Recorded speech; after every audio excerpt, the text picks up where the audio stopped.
नमस्कार। प्रस्तुत पाठ का नाम है भक्तिन। यह वीडियो उन सभी इम्पोर्टेंट तथ्यों को स्पष्ट करने में समर्थ होगा जो परीक्षा के लिए अत्यंत उपयोगी सिद्ध होंगे। इसका कंटेंट कुछ इस प्रकार रहेगा। सर्वप्रथम महादेवी जी का जीवन परिचय, उसके बाद कहानी का सारांश और अंतिम पाठ्य पुस्तक के अभ्यास प्रश्न। वे मुस्काते फूल नहीं जिनको आता है मुरझाना, वे मुस्काते फूल नहीं जिनको आता है मुरझाना, वे तारों के दीप नहीं जिनको भाता है बुझ जाना। भक्तिन पाठ महादेवी वर्मा कृत है। वे बहुमुखी प्रतिभा की धनी रचनाकारा के रूप में हमेशा प्रतिष्ठित रहीं। गद्य व काव्य दोनों क्षेत्रों में उनका समान अधिकार था। वे अपने निबंधों और संस्मरणात्मक रेखा चित्रों के कारण अत्यधिक प्रसिद्ध थीं। साहित्य जगत उन्हें आधुनिक मीरा के रूप में भी जानता है। यह पाठ उन्हीं में से एक विख्यात कृति स्मृति की रेखाएं से लिया गया है। यह भी एक रेखा चित्र ही है। भक्तिन एक गरीब परंतु स्वाभिमानी महिला है जिसका असली नाम लक्ष्मी है, परंतु वह अपने नाम को किसी पर जाहिर नहीं करना चाहती, हमेशा गोपनीय ही रखना चाहती है, क्योंकि वह नाम के विपरीत जीवन जी रही है। जैसा नाम है उसका वैसा जीवन उसका बिल्कुल नहीं है। लक्ष्मी नाम से आशय सुख समृद्धि से है, जबकि भक्तिन हमेशा अपने जीवन में निरंतर आए कष्टों से जूझती चली आई है। भक्तिन नाम उसे महादेवी ने उसकी वेशभूषा के अनुरूप स्वयं दिया है। चलिए महादेवी जी का जीवन परिचय समझते हैं। श्रीमती महादेवी जी का जन्म फर्रुखाबाद उत्तर प्रदेश में 1907 ईस्वी में हुआ। इन्होंने कई पुरस्कार अपने साहित्यिक कृतियों के बल पर पाए थे। उनको पद्म भूषण के से सम्मानित भी किया गया। ज्ञानपीठ पुरस्कार व भारत भारती पुरस्कार भी इनको मिला था। सन 1987 में इनकी मृत्यु हो गई। इनकी प्रमुख रचनाएं आपके सामने हैं। ये बहुमुखी प्रतिभा की धनी थीं। छायावाद युग में 4 लोग प्रसिद्ध थे, 4 जिनको स्तंभ कहा गया। उसमें पंत निराला प्रसाद और महादेवी वर्मा, उनमें से एक ये भी थी। इनकी चर्चा निबंधों और संस्मरणात्मक रेखा चित्रों के कारण ये एक अप्रतिम गद्यकार के रूप में भी साबित हुई थी। इनके मुख्य विषय देखिए, समाज के शोषित पीड़ित तबके को अपने साहित्य में ये सबसे ज़्यादा प्रमुखता देती थी। भाषा शैली में लेखिका ने अंतर्मन की अनुभूतियों का अंकन अत्यंत मार्मिकता के साथ किया है। मार्मिकता का मतलब दिल छूने वाली बातें, ऐसी भाषा का प्रयोग जो दिल छू जाए। इनकी भाषा में कोई बनावटीपन नहीं था। इनकी भाषा में संस्कृत निशब्दों की प्रमुखता दिखाई देती है। इनके गद्य साहित्य में हमेशा जो भी टॉपिक थे वो सारे टॉपिक समाज, जो मध्यम वर्गीय समाज था, उसके बारे में थे। पाठ का सारांश देखिए। भक्तिन के जीवन को 4 भागों में बांट दिया गया। पहला परिच्छेद जिसमें भक्तिन का बचपन दिखाया जाएगा, उनके बचपन में ही माँ की मृत्यु, विमाता के द्वारा भक्तिन का बाल विवाह करा देना। बहुत कम आयु में इनका विवाह करवा दिया गया था और यहाँ विमाता का मतलब सौतेली माँ से है। द्वितीय परिच्छेद में भक्तिन का वैवाहिक जीवन, यानी विवाह के उपरांत क्या हुआ, सास और जेठानियों का अन्यायपूर्ण व्यवहार, परिवार से अलगौछा कर लेना, मतलब अपने आप को अलग कर लेना। तृतीय परिच्छेद में पति की मृत्यु, विधवा के रूप में संघर्षशील जीवन, उस समय के युग में विधवा के लिए जीना कितना मुश्किल होता था, ये सब था उसमें। चतुर्थ परिच्छेद में महादेवी वर्मा की सेविका के रूप में, जब वो अपने गांव को और घर को छोड़कर महादेवी की सेविका बन गई थी और पूरी तरह से समर्पित थी। ये 4 भाग में उसको डिवाइड कर दिया गया है ताकि अच्छे से समझ में आ सके पूरी स्टोरी। अब सारांश समझते हैं। भक्तिन, जिसका वास्तविक नाम लक्ष्मी था, अपने जीवन के उत्तरार्ध में लेखिका महादेवी वर्मा के सेविका के रूप में उनकी साथिन बनी। जीवन के उत्तरार्ध का मतलब जब वृद्धावस्था में थी, विधवा के रूप में, उस समय उन्होंने ही लक्ष्मी की वेशभूषा को देखकर एक नया नाम दे दिया और वो नाम था भक्तिन। लक्ष्मी के बाल्यकाल में ही उसकी माँ की मृत्यु हो गई थी। सौतेली माँ ने उससे छुटकारा पाने के लिए मात्र 5 वर्ष में ही उसका विवाह कर दिया और 9 वर्ष की उम्र में उसका गौना कर दिया गया। गौने का मतलब होता है जब ससुराल में भेज दिया जाए। लक्ष्मी की 3 बेटियां थीं। उस समय और अभी भी लड़कियों को अच्छा नहीं माना जाता था और उस समय और ज़्यादा परिस्थिति ख़राब थी। तो इसकी लगातार 3 बेटियां थीं और तीनों बेटियों के होने की वजह से परिवार की उपेक्षा इसको सहन करनी पड़ती थी, क्योंकि इनकी जेठानियों के बच्चे पुत्र थे। बेटियों को जन्म देने के कारण ही उसे अपनी सास और जेठानियों की उपेक्षा का प्रताड़ना का शिकार होना पड़ा था। सास और जेठानियों तो मज़े से आराम फरमाती और भक्तिन तथा उसकी नन्ही नन्ही छोटी सी बेटियां वो सब खेतों में काम करती थीं और दुख के साथ अपना जीवन व्यतीत कर रही थीं। गनीमत क्या थी कि लक्ष्मी का पति जो था वो उसको बहुत प्यार करता था। अपने पति के स्नेह के बल पर लक्ष्मी जो है बराबर अपनी पूरी ताकत से जुटी रही और सब उपेक्षाएं सहन करती रही। उसने ससुराल वालों से अलग होकर अपना खुद का घर बना लिया था। जब उससे सहन नहीं हुआ तो उसने अपने आप को अलग कर लिया और अपनी ज़मीन जायदाद के साथ खेतों पर काम करके अपना जीवन यापन करने लगी। उसमें पति के साथ भी अलग होकर रहने लगी थी, पर यह सुख भी उसे ज़्यादा दिन तक नसीब नहीं हुआ। अल्पायु में ही उसके पति की मृत्यु हो गई। अब उसके ससुराल वाले लक्ष्मी की दूसरी शादी करके उसे घर से निकालकर चाह रहे थे कि वे दोबारा उसका विवाह कर दें और विवाह करने के उपरांत, क्योंकि सारी संपत्ति हड़पने का इन लोगों का प्लान था, दूसरी शादी के से बचने के लिए लक्ष्मी जी को सिर्फ एक उपाय सूझा कि उसने क्या किया, अपने केश मुड़ा लिए, मतलब बाल, सिर के बाल हटा लिए और सन्यासियों की तरह वेश धारण कर लिया। लक्ष्मी एक अद्भुत व्यक्तित्व वाली स्त्री है। वह स्वाभिमानी है, संघर्षशील है, कर्मठ है और दृढ़ संकल्प से भरी हुई है। यही वे अस्त्र हैं जो एक असहाय स्त्री को ताकतवर बना देते हैं। इन्हीं गुणों के साथ वह पितृसत्तात्मक मान्यताओं और छल कपट के भरे हुए समाज में अपनी और अपनी बेटियों के हक की लड़ाई लड़ती रहती है। घर गृहस्थी संभालने के लिए उसने अपनी बड़ी बेटी और दामाद को अपने पास बुला लिया। इसने दामाद जो ढूंढा था वो ऐसा ढूंढा कि वो उसके साथ अपने घर में ही रहने लगा, यानी घर जमाई बन गया था। पर इस पर भी दुर्भाग्य उसका पीछा नहीं छोड़ा। दुर्भाग्य ने अचानक उसके दामाद की भी मृत्यु हो गई। एक बार फिर से वह बेसहारा हो जाने पर लक्ष्मी उर्फ भक्तिन के मृत पति के बड़े भाई यानी उसके जेठ और उसके लड़कों ने साजिश दोबारा रचनी शुरू कर दी और भक्तिन की जो विधवा बेटी थी उसकी ज़बरदस्ती शादी करा दी अपनी साले से, और जो ऐसा साला था जो सिर्फ जुआ और वैसे गलत आदतों का शिकार था, जिसकी वजह से उनका पूरा घर बार बर्बाद हो गया था। पंचायत द्वारा ज़बरदस्ती कराने पर, क्योंकि वो जो उसका साला था वो उसके घर में घुस गया था और उसकी वजह से वहाँ के पंचायत वालों ने निर्णय लिया कि उसकी शादी उस लड़की से करवा दी जाए। ज़बरदस्ती का थोपा हुआ निर्णय। ज़बरदस्ती वाला यह संबंध दुखदायी रहा। ऐसे में माँ बेटी दोनों का ही मन घर गृहस्थी से उचट गया, क्योंकि उन पर अत्याचार किया जा रहा था। भयानक निर्धनता आ गई, उनका काम करने में मन नहीं लगता था और जिससे क्या हुआ, और उस बचा कुचा उसके साले ने सारी धन संपत्ति उड़ा दी थी। भयंकर निर्धनता आ जाने पर यह भी हुआ कि लगान न चुकाने पर जमींदार ने सजा के तौर पर भक्तिन को दिन भर धूप में खड़ा रखा। तरह तरह से अपमानित की जाने वाली लक्ष्मी अंततः जीवन यापन की तलाश में शहर आ गई। शहर आने के बाद ही ये महादेवी की शरण में आई थी और सेविका बन गई। यहीं आकर लक्ष्मी को अपना नया नाम मिलता है और वो नाम था भक्तिन। भक्तिन महादेवी के व्यक्तित्व और स्नेह से अत्यधिक प्रभावित थी। इसी कारण उसमें महादेवी के प्रति उच्च कोटि का आदर भाव, समर्पण और एक अभिभावक वाला अधिकार भाव उत्पन्न हो जाता है। यहाँ अभिभावक का मतलब वो उम्र में महादेवी से बड़ी थी थोड़ी, इसलिए वो अपना अधिकार समझती थी उन पर। वह छाया के समान महादेवी के साथ बनी रहती थी।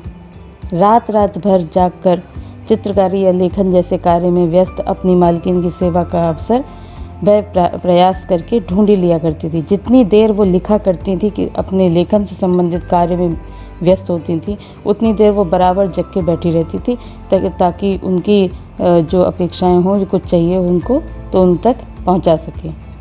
महादेवी भक्तिन को नहीं बदल पाई। उसकी जैसी आदतें थीं अपनी बात को ऊपर रखने वाली, वो आदतें उसकी एज इट इज़ थीं, कोई बदलाव नहीं आया। बल्कि क्या हुआ, परंतु भक्तिन ने महादेवी जी को ज़रूर बदल दिया। ऐसा प्रभाव भक्तिन का महादेवी के ऊपर पड़ा कि उनकी आदतें बदल गईं, भक्तिन ने अपनी आदत नहीं बदली। भक्तिन के हाथ का मोटा देहाती खाना खाते खाते महादेवी जी का भोजन का स्वाद ही चेंज हो गया। क्योंकि वो देहाती थी, गांव की औरत थी, तो उसके खाना बनाने का ढंग और खाना सब कुछ परिवर्तित हो गया था। शुरू में महादेवी को पसंद नहीं आया, लेकिन उसके बाद धीरे धीरे उनका स्वाद ही चेंज हो गया, उनका टेस्ट चेंज हो गया। भक्तिन ने ही महादेवी को देहात के किस्से, कहानियाँ और बहुत सारे किंवदंतियाँ कंठस्थ करा दी थी। किंवदंतियाँ मतलब होता है किसी की कही गई बातें। स्वभाव और अपने पर गुजरी आर्थिक दुर्गतियों के चलते महाकंजूस होने पर भी यही भक्तिन पाई पाई कर जोड़ी हुई अपनी 105 रुपये की रकम को एक अवसर पर महादेवी को सहज समर्पित कर देने के लिए तैयार हो गई। यह उसका महादेवी से प्राप्त स्नेह और उदारता के प्रति समर्पण भाव ही दर्शाता है। जेल के नाम पर थर थर काँपती थी भक्तिन। जब उससे कोई डराता था, धमकाता था, तो जेल से वो डरती थी। लेकिन क्योंकि महादेवी जी क्रांतिकारी भी रही थी, ऐसे में एक बार ऐसा जब अवसर आया, जब जेल का नाम उन्होंने सुना, तो भक्तिन अपनी मालकिन के साथ जेल जाना भी स्वीकार करने लगी। जेल जाने के लिए बड़े लाट साहब तक से लड़ने को तैयार हो गई, और जेल अगर जाएगी महादेवी तो वो भी उसके साथ ही जाएंगे, ऐसा वो उसने प्रयास किया।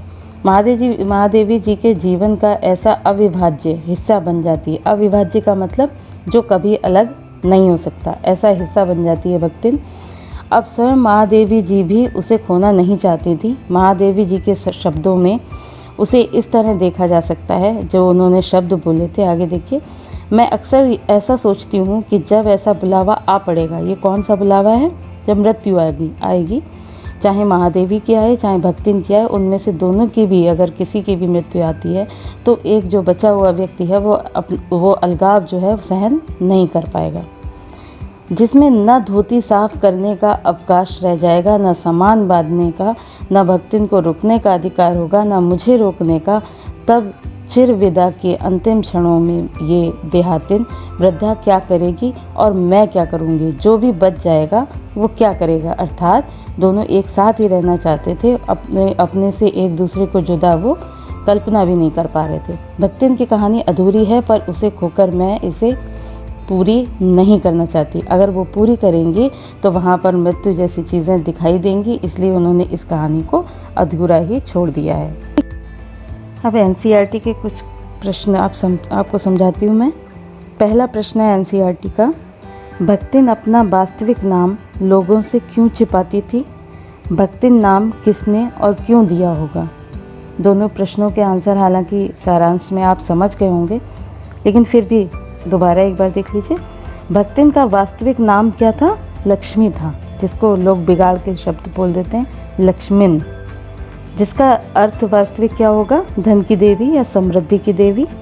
लेकिन नाम के विपरीत थी वो, यानी लक्ष्मी के पास कोई धन नहीं था, वो बहुत गरीब थी, इसलिए वह अपना वास्तविक नाम सबसे छिपाती थी।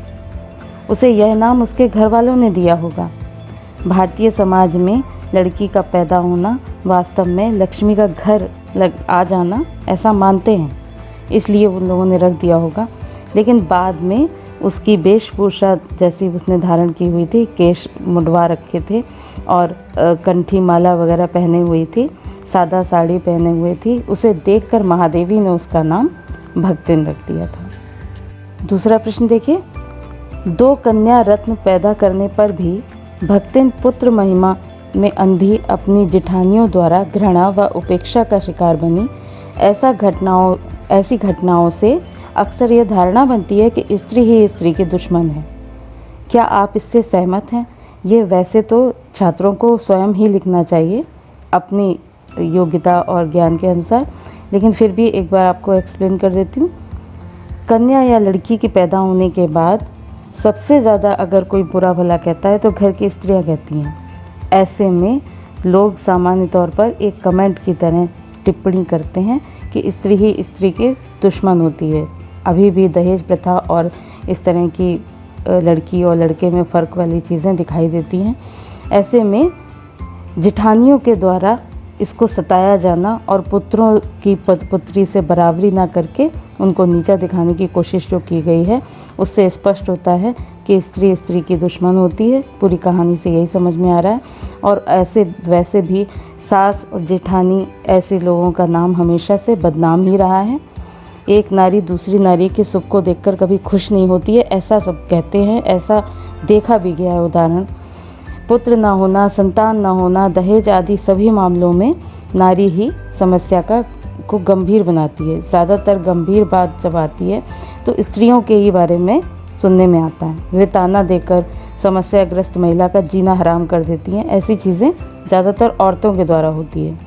दूसरी तरफ पुरुष को भी गलत कार्य करने के लिए उकसाने का काम भी स्त्रियां ही करती हैं। इसलिए ये बात सिद्ध होती है कि स्त्री ही स्त्री की दुश्मन है। तीसरा प्रश्न देखिए, भक्तिन की बेटी पर पंचायत द्वारा जबरन पति थोपा जाना एक घटना भर नहीं बल्कि विवाह के संदर्भ में स्त्री के मानवाधिकार, यानी वो विवाह किससे करे, कैसे करे, करे या ना करे, ये स्वतंत्रता कुचलते रहने की सदियों से चली आ रही सामाजिक परंपरा का प्रतीक है। और पूछा गया है कि कैसे। भक्तिन की कहानी में जब उसकी पुत्री, जो विधवा पुत्री थी, उस पर ज़बरदस्ती आरोप लगा के और ज़बरदस्ती उसकी शादी ऐसे लड़के से करा दी गई जो जुआबाज था और कमाने वाला नहीं था। ऐसी चीज़ जब सौंपी जाती है आज भी, तो हम ये कह सकते हैं कि नारी पर बहुत आदिकाल से इस तरह के फैसले थोपे जाते रहे हैं। क्यों? क्योंकि पुरुष वाला समाज था, जो लोग पुरुष को ही सुपर मानते थे। ऐसे समाज में हमेशा स्त्रियों को दबाया जाता था। विवाह के बारे में वो निर्णय नहीं कर सकती हैं, ये शुरुआत से है। माता पिता जिसे भी चाहें, उसका जिस व्यक्ति को कभी देखा ना हो उसको पति बना सकते हैं, क्योंकि स्त्री को, लड़की को दबा के रखा जाता है। लड़की को पता भी नहीं होता है कि उसका विवाह जो है वो किससे होने जा रहा है। लड़की की इच्छा इसमें बिल्कुल शामिल नहीं की जाती है। अब आधुनिक युग की माने तो ऐसा अब नहीं होता, वरना शादी ज़बरदस्ती ही करवा दी जाती थी पहले एक समाज में। उसे इस बात का कोई अधिकार नहीं होता तो वो किससे विवाह करे। यह स्वतंत्रता ज़्यादातर परिवारी जन ही करते हैं, उसमें माता पिता भी शामिल रहते हैं, जो सदियों से उनके इस अधिकार को नष्ट करते हुए आए हैं। लेकिन अब आधुनिक युग में सब बदलता जा रहा है, यानी परिवर्तन होता जा रहा है। आजकल लड़कियां अपने हिसाब से कार्य कर सकती हैं, अपने लिए शादी के लिए वर भी चुन सकती हैं। ऐसा अधिकार आज के समाज में सबको प्राप्त है।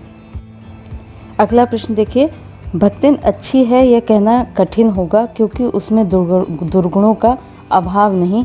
लेखिका ने ऐसा क्यों कहा होगा? कहानी में एक कथन इनका है, लेखिका का यानी महादेवी वर्मा का, जिसमें उन्होंने कहा कि वह अच्छी है। ये पूरी तरह से वो नहीं कह सकते क्योंकि उसमें भी बहुत सारे अवगुण हैं। तो वो अवगुण क्यों है उसमें, ये चीज़ कैसे स्पष्ट होगी? उत्तर आप लोग इस तरह से दे सकते हैं, भक्तिन में सेवा भाव तो है, ये उसके गुण हैं।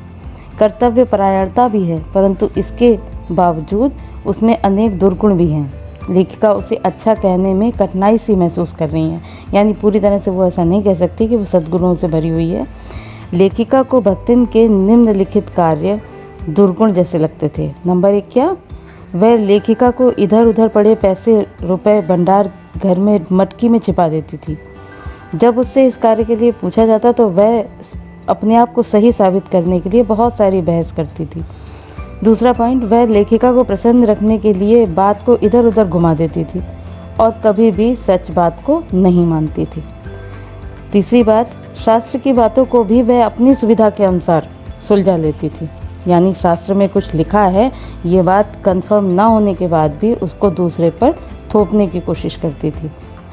वह दूसरों को अपने अनुसार ढालना चाहती थी, स्वयं परिवर्तन नहीं करना चाहती थी। जैसे महादेवी के साथ भी हुआ था, महादेवी को उसने परिवर्तित कर दिया और खुद नहीं बदलना चाहती थी।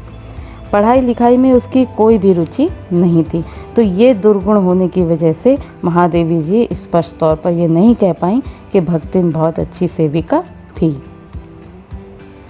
5वां प्रश्न देखिए, भक्तिन द्वारा शास्त्र के प्रश्न को सुविधा से सुलझा लेने का क्या उदाहरण लेखिका ने दिया है।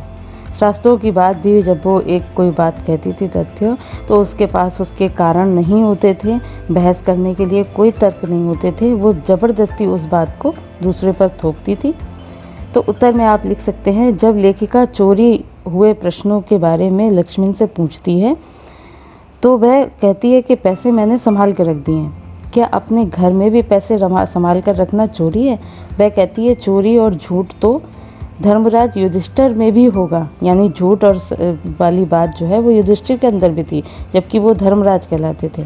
नहीं तो वे श्री कृष्ण को कैसे खुश रख सकते थे, क्योंकि संसार में जब तक कोई झूठ ना बोले, थोड़ा फेर बदल ना करे, तो वो संसार को नहीं चला सकता।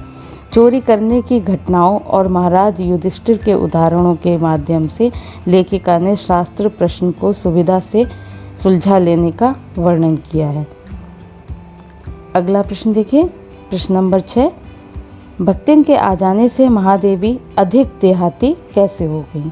भक्तिन के आ जाने से कैसे? क्योंकि भक्तिन जो थी वो गांव की स्त्री थी।